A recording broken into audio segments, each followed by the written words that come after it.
আন্দোলন সংগ্রাম কর্মসূচি পালন করতে পারবেন না, আপনাদের কাছে মনোনয়ন অন্য জনের কাছে দিয়ে দেওয়া হবে।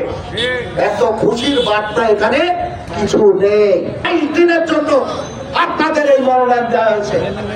22 দিনের জন্য আন্দোলন সংগ্রাম কর্মসূচি পালন করতে পারবেন না, আপনাদের কাছে মনোনয়ন অন্য জনের কাছে দিয়ে দেওয়া হবে। এত খুশির বার্তা এখানে কিছু নেই। আমি বলতে চাই, বিএনপির প্রতিটা মানুষ প্রত্যেকটি ভাইয়ের সাথে ভাইয়ের মতো করে আচরণ করে প্রতিটা ভোটারের কাছ থেকে ভোট জোগাড় করতে হবে। আপনাদের বারবার বলেছি, আপনি এখন আন্দোলন করবেন, এই আন্দোলন বলছি, হাত তালি দেবেন, বিজয় মিছিল করবেন, অন্যদের কাছে যাবেন না ভোট চাওয়ার জন্য। কেন তারা আপনাকে ভোট দেবে? দলের নির্দেশ, হাইকমান্ডের নির্দেশ। মিষ্টি খাওয়া যাবে না, আনন্দ মিছিল করা যাবে না, কারোর মনে আঘাত লাগে এরকম কাজ করা যাবে না। কি না থাকলে নিজের পায়ে নিজে কুড়াল মারবেন।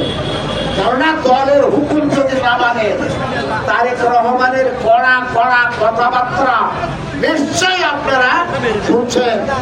যে কারণে অনুরোধ করব, খুবই একটা খারাপ সময় বাংলাদেশের জনগণের জন্য চলছে।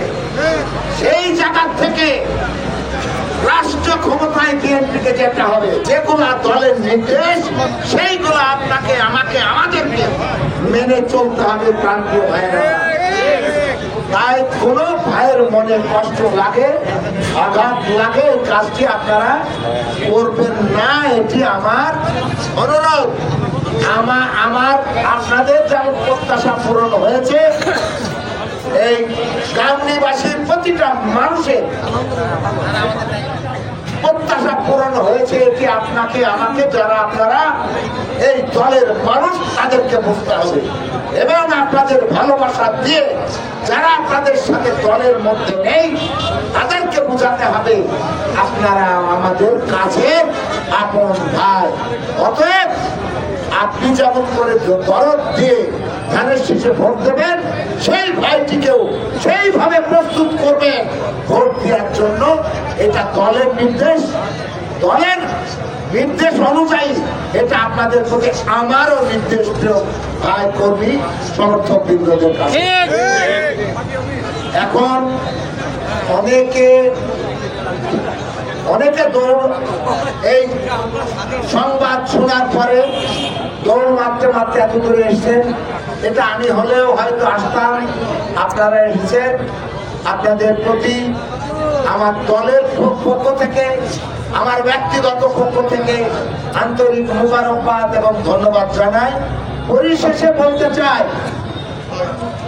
সকলে মিলে যে যার জায়গা থেকে, যে যার বাড়ি থেকে এসেছেন, ফিরে যান। কোন প্রকার মিছিল করবেন না, কোন প্রকার হইচই করবেন না, মিষ্টি খাওয়ার চেষ্টা করবেন না, বাড়িতে যেতে যেতে মোটরসাইকেলের হর্ন দেবেন না, করতালি দেবেন না। যে কোনো ভাইয়ের সাথে দেখা হলে সালাম বিনিময় করে, কুশল বিনিময় করে বাড়ির দিকে রওনা দেবেন। এটি আমি আপনাদের কাছে করজোরে অনুরোধ করছি, আবেদন করছি ভাইয়ের আমার। আর প্রয়োজন হলে কালকে সকালে আসবেন। রাত্রিকাল অনেক দুর্ঘটনা কবলের মধ্যে পড়তে পারেন, অনেক চক্রান্ত বিএনপিকে নিয়ে চলছে। অতএব নিজেও সাবধান হবেন, আমরাও যেন সাবধানতা অবলম্বন করতে পারি।